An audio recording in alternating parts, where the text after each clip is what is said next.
be looking at the production step, okay? Production step is actually the step where we are doing the product, we are making the product, okay? So, if you remember last time we had one example, we love our biscuit example. We were doing vanilla biscuit, we are going to strawberry biscuit. This is the step where we are actually making the strawberry biscuit. We have generated the concept, we have made our trials, now we have locked our recipe and we are going to produce it. The agreed recipe, the last one that we have locked, is the one that we are going to be working with, okay? So this is the first step of the production step. The second step in the production step is, sub-step in the production step, is what we call good manufacturing practices. So today, when you are leaving this session, I would like you to remember about this term of good manufacturing practices, or GMP. So when you go out, please keep this word because you will be hearing it a lot. We will not say good manufacturing practices, we'll say GMP, okay? So whenever you hear GMP, you should know that we are referring to good manufacturing practices. What are those good manufacturing practices, okay? So just to give you another view, before we go into the details of some of those good manufacturing practices, what we are talking about, first of all, is the safety of people. You know, I will never say it enough. People's safety is important because it is people who are making the product.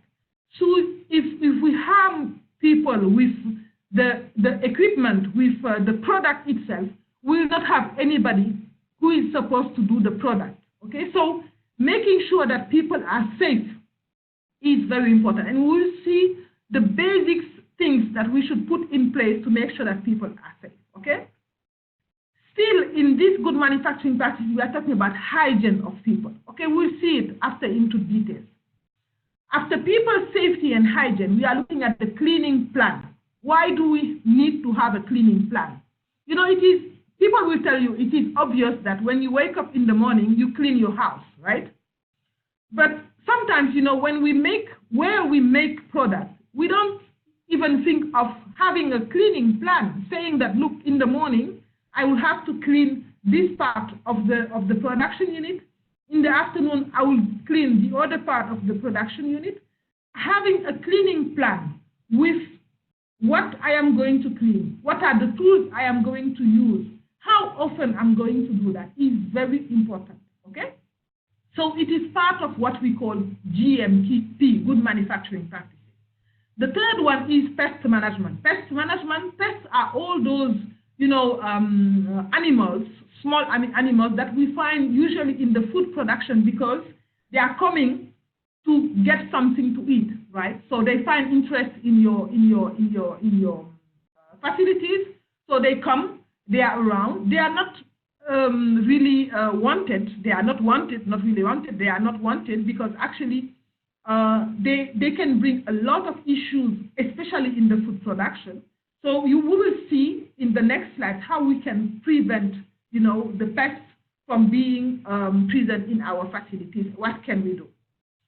We talked about HACCP last time. I will not come back on HACCP, but my only word on HACCP is that all of you should know today that what HACCP is, not how we do it. How we do it is for the expert, but what it is used for, you should know it.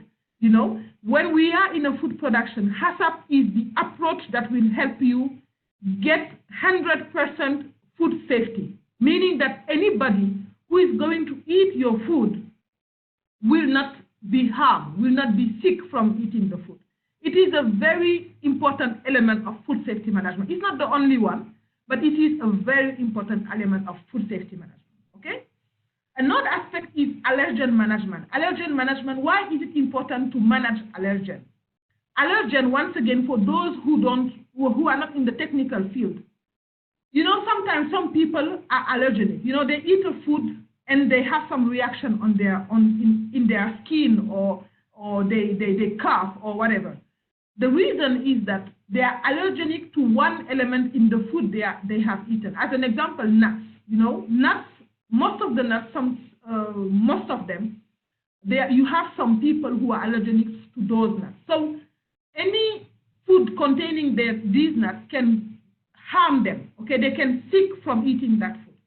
So it means that when we are producing food, we need to be conscious about how we should manage allergen, because allergen becomes a danger for the people who are allergic. Okay, so we will see in the next slide how we can actually not in details, because allergen management once again is something a bit technical, but I'm going to provide you some tips on how we can make sure that it is done properly. Operational checks, what does it mean? Part of the good manufacturing practices as well is when you are producing, you have equipment. You have some checks to do on the equipment. For example, if you have an equipment that is supposed to heat, you know, it is important to get at the temperature that is required. For example, if in the recipe you are making your biscuits, and in the recipe you are told that the biscuits should be made at 120 degrees, okay? So it is important that when you are producing in this type of production, you make sure that you are at 120 degrees. Because if you are below 120 degrees, you will not get the biscuit that you want. If you go above, you are not going to get the biscuit that you want. So operationally check those parameters is very important also, and it is part of the good manufacturing practice. The raw material packaging product lab testing as well is something that is part of the good manufacturing practices. Why? Because these will help you make sure that you will get the product that you want at the end with the specification that you have defined. If you want a biscuit or a strawberry biscuit with certain specification, for example, you want it round, you want it with a certain thickness, you define your parameters. You would want to make sure that after you produce, you are going to get those specifications that you have defined. It is important for internal compliance, for the compliance of your own organization, because you have defined your specification. But sometimes what happens is that you have regulatory requirements. You know, by law, sometimes when you produce something, the regulation will tell you, look, we want this parameter to be at this level. As an example, I can give you like, if I take some heavy metals, I don't know if you have heard about heavy metals, but those are actually chemicals that are in the product that are not wanted at a certain level. In some countries, especially in Europe, when you produce some type of food, those heavy metals are very critical. So they don't want you to go above a certain level. So it means that while producing, you need to make sure that wherever those heavy metals could actually rise, you are going to control them. This is actually something that HACCP can help you control it, but also when you do the testing of your raw material and your packaging material, it will also help you, okay? The last point in this overview, the last point is the maintenance plan. Why is it important to maintain your equipment, to maintain your plant? You know, when you drive a car, you just don't drive it until it gets broken. You know, sometimes you know that maybe every 2 months, every 3 months, you have to go and have a maintenance. It can be servicing or whatever.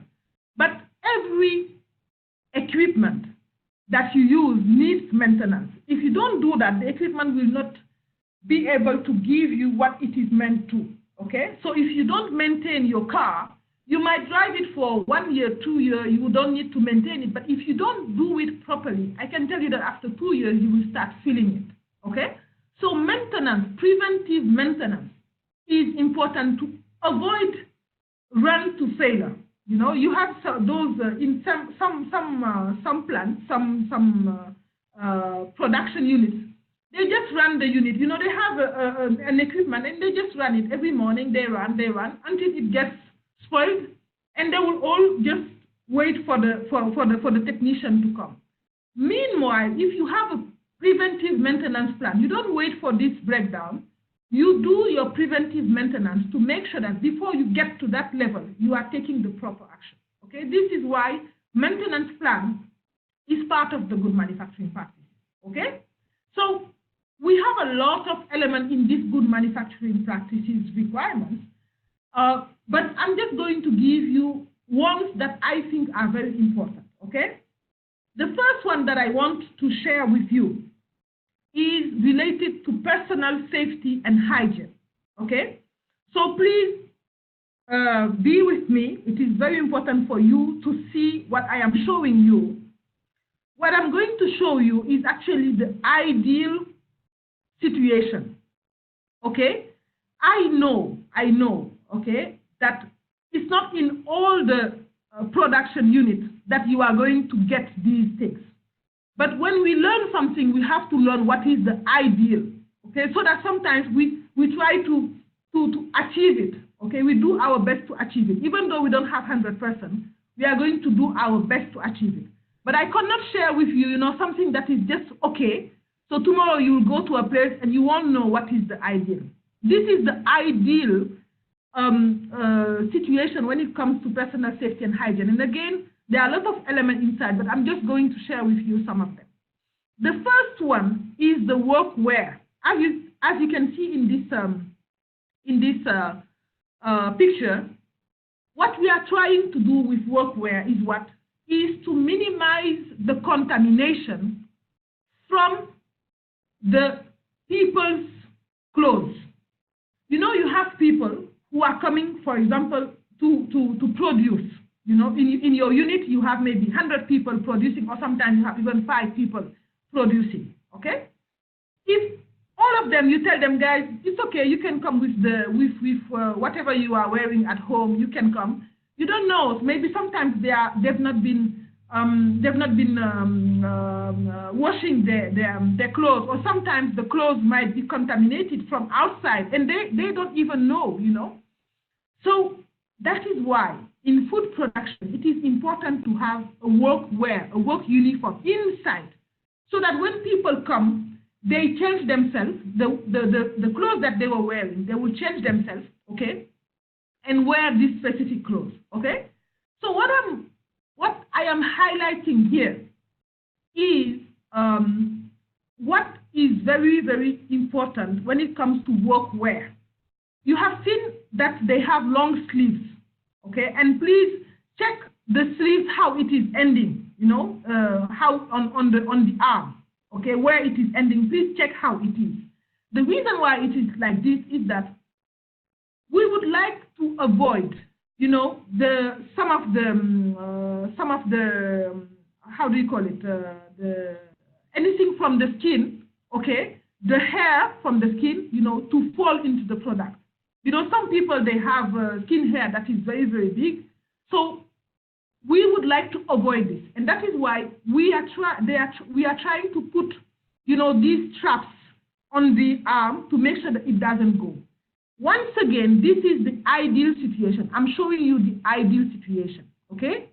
I'm not saying that tomorrow everywhere in Afghanistan we need to have it. I am showing you the ideal situation, because don't forget that the idea of this session is to give you the standard, okay? You should know what is the standard outside there, okay? So that you are going to make sure that you go on that direction, okay? So the straps on the arm is very important to avoid anything falling in the product, especially those operations that are very, very manual. You know, sometimes it's manual, you know, you put your hands inside and you have your hair sometimes might come into the product. And the other thing that you see is the zip. You know, you can see there is a zip that we are using. The reason why zip is used here is that there were instances in the past where in the uniform, they were putting buttons, you know, those small buttons that you have in your shirt. And the buttons were actually ending up into the product. So that is why now we would like to avoid all these buttons. Zip is something that is acceptable, okay? Because at least, you know, you can ensure that, you know, even if what is on what the thing that you use to close it. If it falls, you will realize it, because it's very visible, right? But sometimes you have several buttons, but if one falls, you don't realize it just now. Okay? So this is why it's important to have this zip instead of the bottom. You have the top and you have the trouser. Okay? Notice that we don't have any pocket that is actually above the waist. If you stand up above your waist, we should not have pocket. Why? Because people used to put stuff in the pocket, and what happened is that when they were doing production, sometimes the stuff were going inside the product. In my experience in food production, once there was an operator who lost his phone in the product. We have those big batches where we prepare the product. He lost it inside. Because he was scared, he did not want to be sacked, he did not say anything. He just left it like this, and it went. And fortunately for us, we were able to see it before the product went to the customer. Okay? So all of these things that you see here are done to avoid those kind of incidents. Okay? So you see your waist, anything that is above the waist should not actually have any pocket, because if we put something there and you are actually involved in a manual operation, you might lose it into the operation. Okay? So this is it for the workwear. Again, this is the basic. You have more things, but this is the basic things that you should know when it comes to workwear.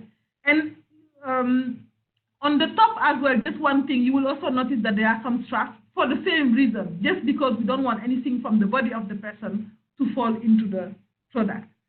So safety boots, as you can see, is something that is important when it comes to personal safety. Because usually in the areas where we work, it is slippery, or sometimes you work with hot liquid. If it is slippery, the person might slip and fall, okay? Or if it is hot liquid, sometimes the person might, just pour hot water on his feet and get harmed. So don't forget that this is part of the personal safety. And the reason why it is important is that we would like to protect the people who are working for us to avoid them being harmed, okay? So these safety boots are, again, it's a basic, okay, when it comes to food production. So it's important to have it. And you usually find it, it's not something that is complicated to find, okay? So you can see here that there is a hair and bird cover. The reason why it is important to do it exactly that way, it is to avoid any hair from going inside the product. So some of you might say, but is it not too much? It's not that it is too much. All of these standards that you see, they are done because in the past, there were issues with, people. In the past, they had incidents, where it was hair from the head or from the beard that went into the product. And to avoid it, now they would like to protect everything, okay? So in my last experience, for example, in food production, this is exactly how people were dressing when they are in the food production. So once again, I'm not saying that in all our businesses we have to do that tomorrow, but it is important for you to know that this is the standard. And again, this is just the basic standard because there are more that you don't see here. Okay? The second thing that I would like to share with you when it comes to personal safety and hygiene is the washing of hands. So anytime we go into the production area, anytime we are going to be involved in production, be it we are going to put our hand or we are not going to put our hand, anytime we are going to go into the production area, please make sure that people will wash their hands. So the reason why this is very important is that hands are the first thing on the human body that gives contamination. So this is clear, it's clear. Even when it comes to flu, people will tell you that you get the flu from someone else just because you shake his hand, right? So before people go into the production unit, please make sure that they wash their hands, okay? We also have to provide them with, at least a sink where they can wash their hands. Because sometimes you tell people, wash your hand, but there is nowhere to wash my hand. Where do you want me to wash my hand, right? So the contamination that is coming from hands is huge. And I'm talking about bacterial contamination. It is huge. And, sometimes people will just tell you, oh, let them take some gloves, it's enough. Gloves is never enough for bacterial contamination, never.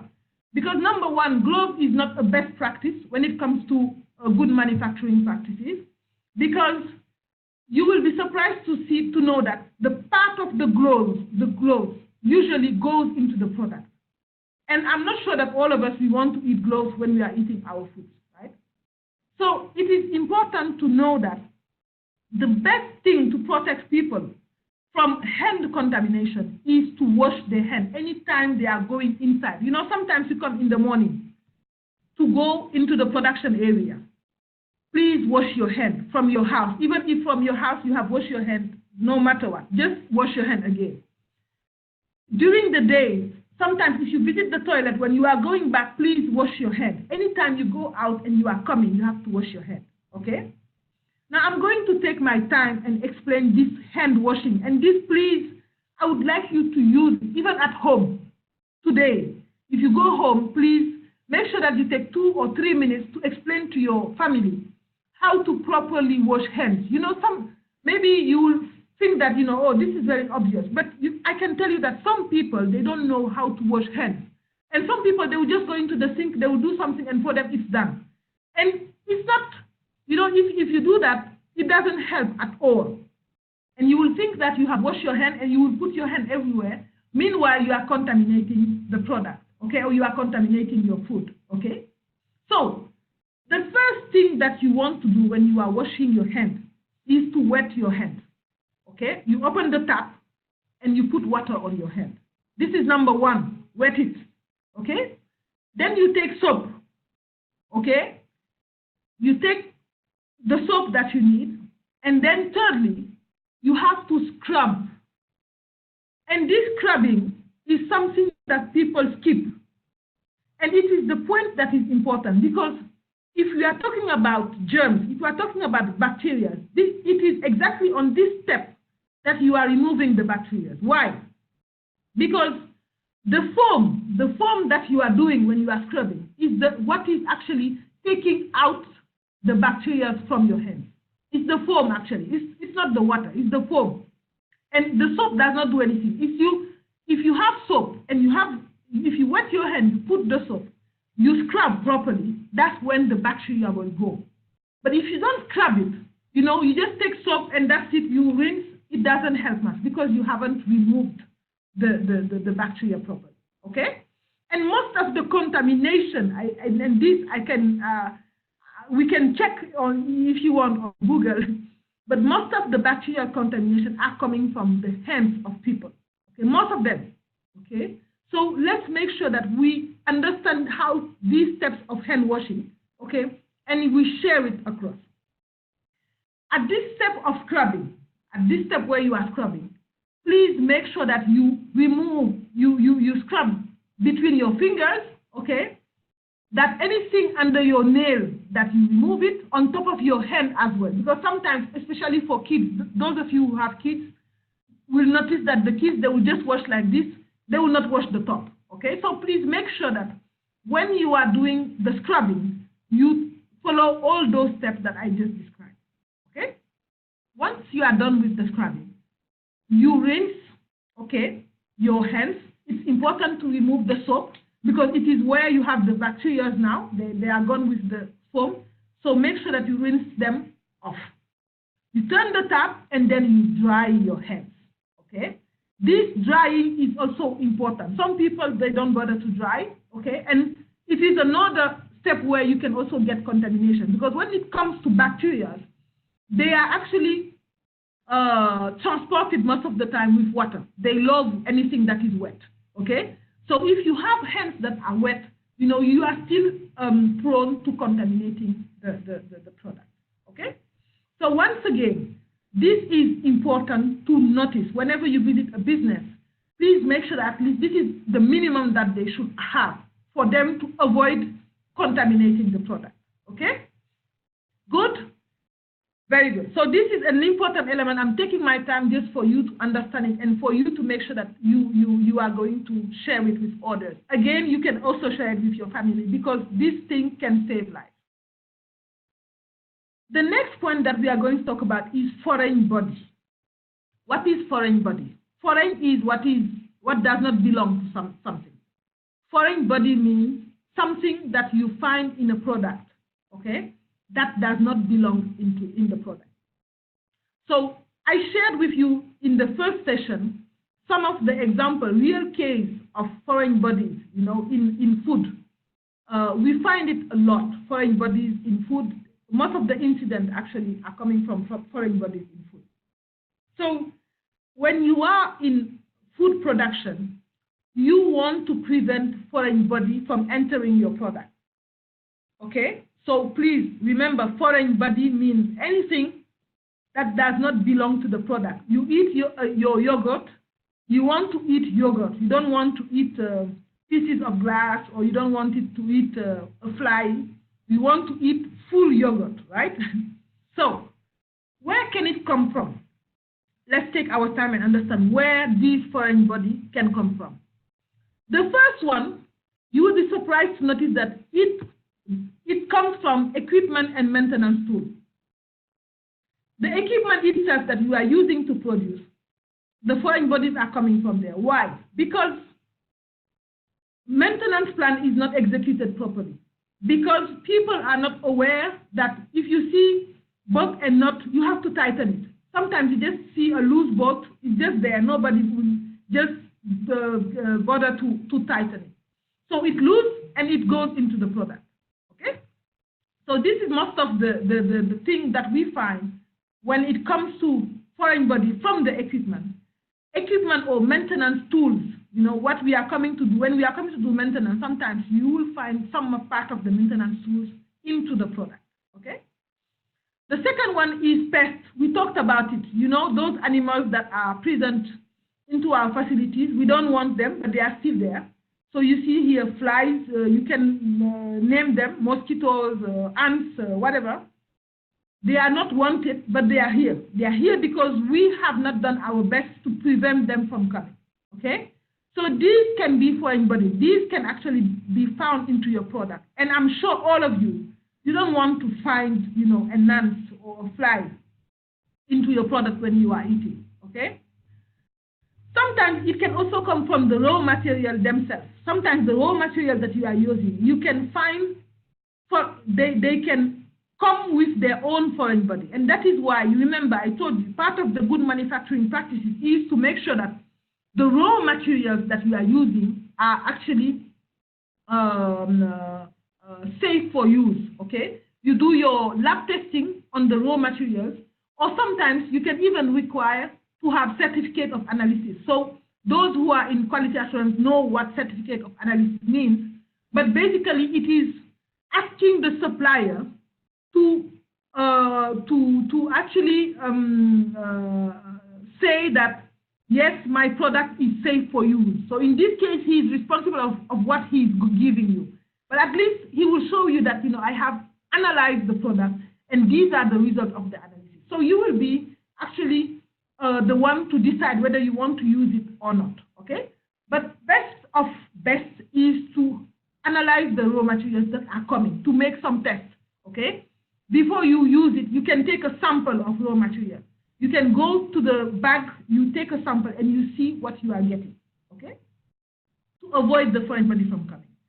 The other element where it can come from is the hair. I told you, the reason why we are having hair cover, that you have to cover properly, is that the hair can go into the product. It is foreign body. It can also be bacteria contamination, because hair, when it goes to the product, it's not only the physical contamination, but sometimes the bacteria that comes with it as well. Okay? It can also come from personal belongings. You know, sometimes the people, I told you, they have a phone, they will put it into their pocket, and then it will fall into the batch that you are making. Or keys, you know, they will have their keys, and the keys can go into the product. These are things that can happen.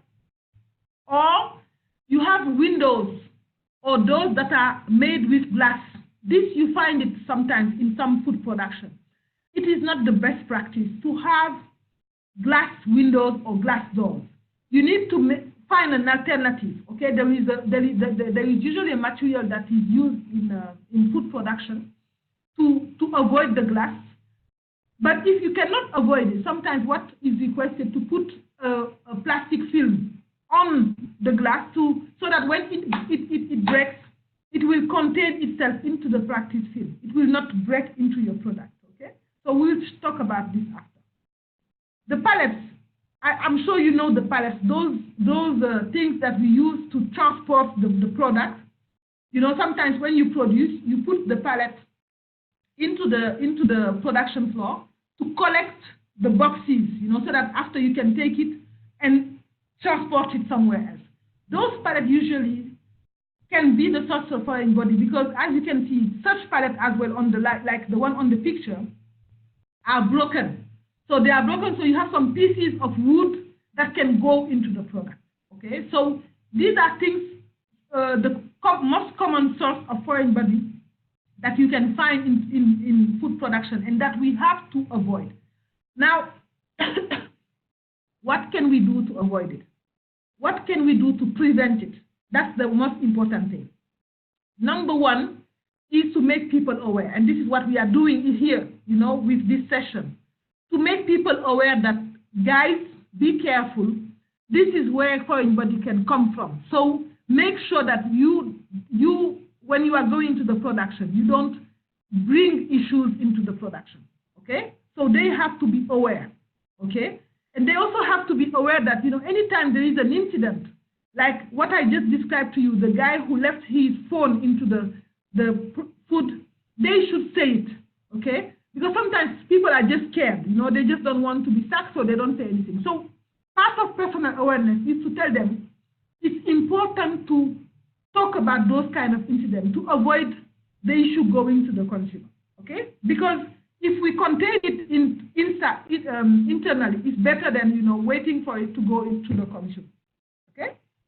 The next point to prevent those foreign bodies from entering the product is to have a good maintenance plan. Okay. So it's important to have a good maintenance plan and practices.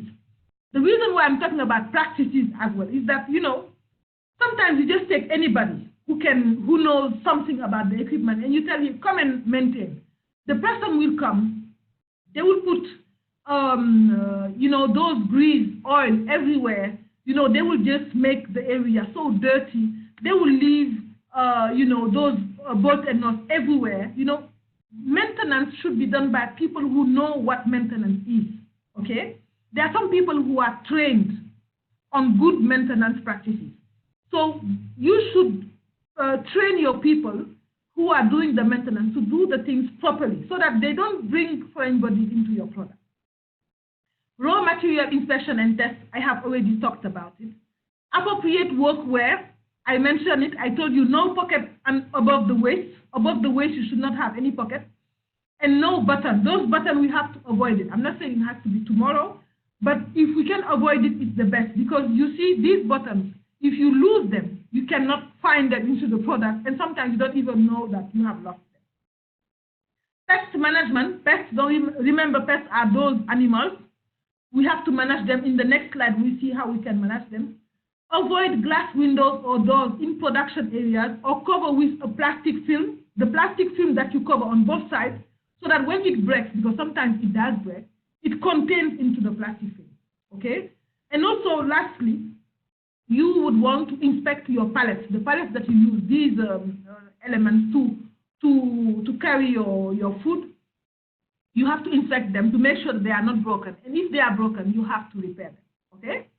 So basically, this is it for foreign body prevention. Foreign body, once again, is any element that does not belong to your product, that you don't want to be in your product and you find it into your product. So this slide was showing you how we can actually prevent them. The last point that I would like to talk about is pest management. Pest management, once again, you see those animals, I have given more examples, okay? You can see the rodents here, you can see sometimes cats, okay, into the production unit, you see them. I have seen many examples where I saw cats into the production unit. The reason why you will not find the cat into the product, but the reason why we don't want cats is that, sometimes they can bring something from outside, or even they can, ease themselves into the production unit, and this is something that we don't want. The birds as well, sometimes they enter into the production unit. They can also bring us also a lot of mess into the production unit. So these things, we don't want them because, they bring issues. They bring contamination, bacterial contamination, foreign body contamination. So we don't want them. Where are they coming from? Most of the time, you have the production entrance door. Usually, in some units where the good manufacturing practices are, you have them widely open. They are just open. The whole day they are open. So anything can enter, a bird, flies, whatever, can enter and go into the product directly. And this is not something that we should do. You can also see that sometimes in the units, there are some cracks on the walls, And when you have cracks on the wall, the ants, especially the ants, this is their favorite. They will just use it, to enter your production unit.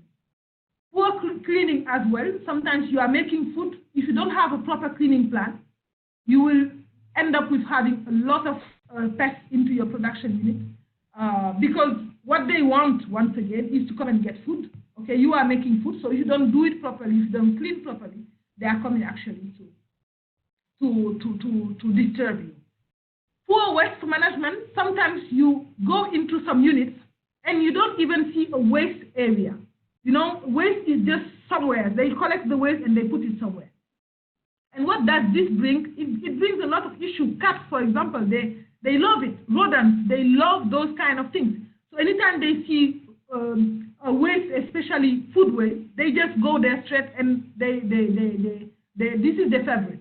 So this is something that we would want to avoid. The waste from the production should be properly handled. You need to have boxes, okay? You need to have bins where you put the waste, cover them. You need to empty the waste as often as possible, okay? You don't want to keep them for long.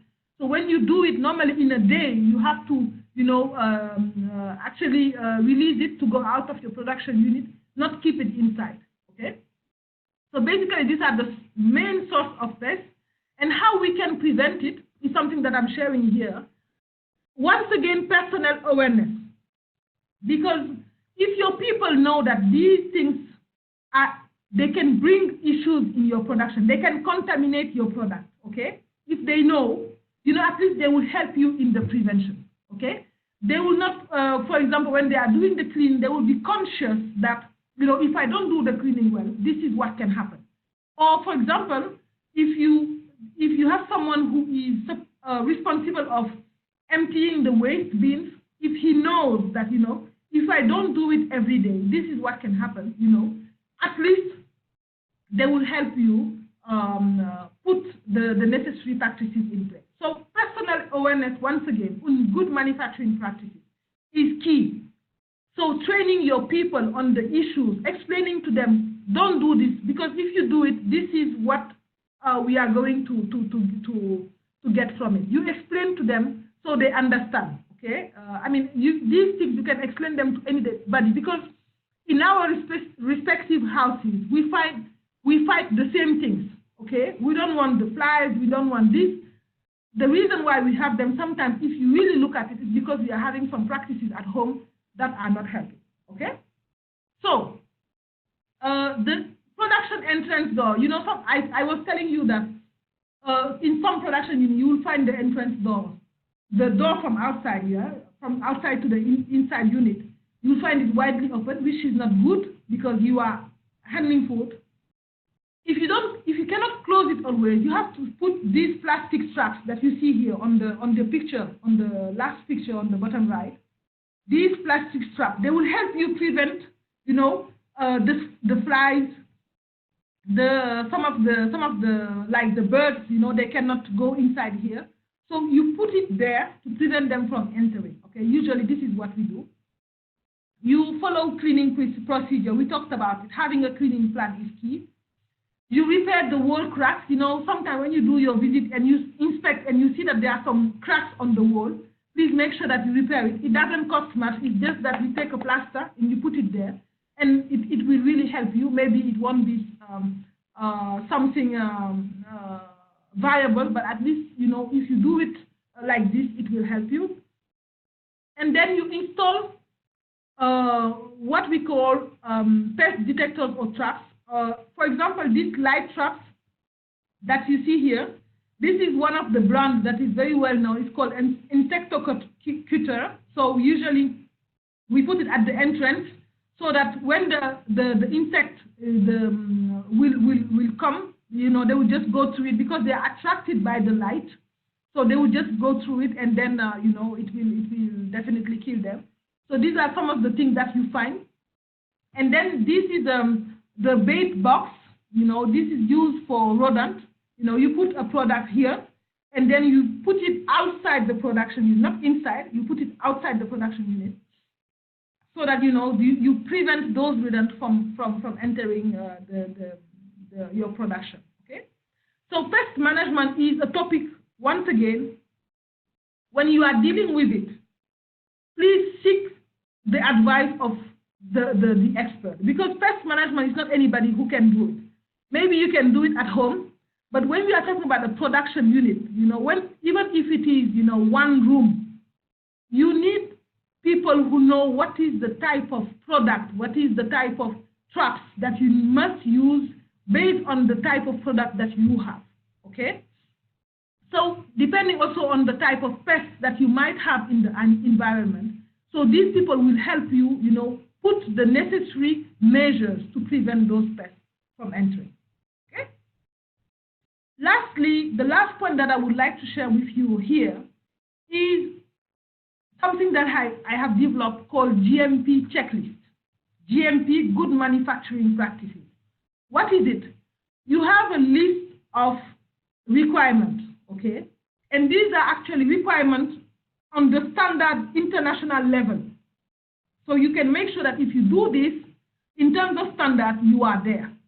But once again, you know, these requirements, we are not saying that we should do all of them tomorrow. What we are saying is that we should know that these are the requirements. And sometimes we should put an action to get close to the requirement. And this is important, because you don't just say, look, we are in our country, we don't find hair cover, so we cannot do it. Okay, so we will not do it. No, this is not the correct approach. If you don't find correct hair cover in the country, maybe you can try it outside the country. If you don't find it, maybe you can find another alternative to cover the hair. But what is important is that the hair must be covered, because if it doesn't, you know, the hair will go into the product. So we are talking about making food safe.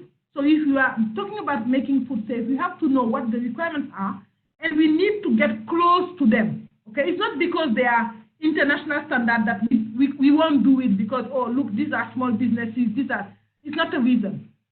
The thing is, anything that is good, we have to get close to it. Okay. Now, we cannot have 100% good tomorrow, Claire, but how do we get close to it? That's the question, okay? So this Good Manufacturing Practices checklist, you have everything inside, and it is something that you can use when you are visiting the businesses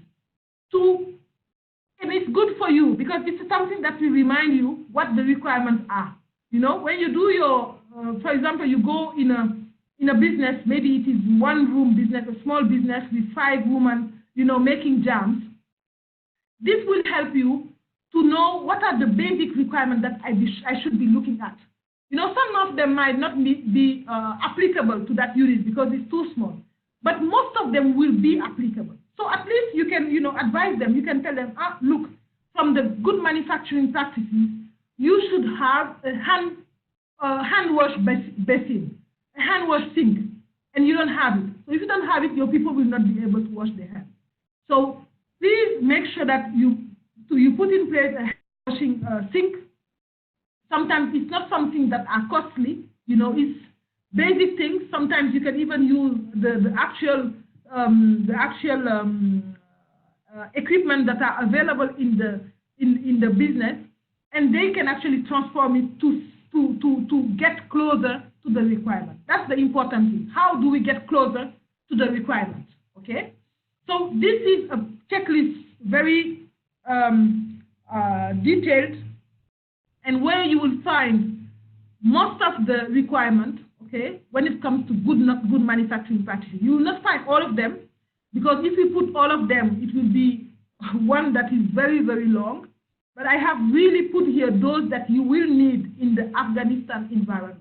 Okay, so this is something that will be available. Okay, basically how it is used when you go for those visits. Okay, you put the date of the visit, the company name, and then you go requirement by requirement. As an example, we take this requirement, talking about personal hygiene. The first requirement is personal hygiene facilities shall be available to ensure that the degree of personal hygiene required by the organ can be maintained. It means that, do we have available personal hygiene facilities? Do we have toilets? Do we have hand washing sinks? Okay. What do we have in place? Okay. So if we have it, you put yes. If you don't have it, you put no. You can put a comment. For example, you can say as a comment, if it is no, you can say that the management is aware and they are doing something about it. And then you agree on a corrective action. Corrective action means, what are they going to do to correct this? Okay? What are they going to do, and by when are they going to do it? Okay? Sometimes some of the requirements are not applicable. You can also put not applicable. But what is the other aspect of this GMPS checklist? What is good for you is that it can help you to follow up, because when you come back to that business for a visit, you can bring your last verification checklist, your last GMP checklist, to say, look, guys, this is what I saw last time. What effort have you made? Because, what is important sometimes when we do those mentoring, is not only, giving them, equipment or money or to do something. Sometimes it is to also help them have a training, also to help them, change something. Sometimes it's just maybe a table that is not at the right place. It's those little things that we can do to support them, be better when it comes to good manufacturing practice. Okay? So basically, this is it. This is what I wanted to share on the production step.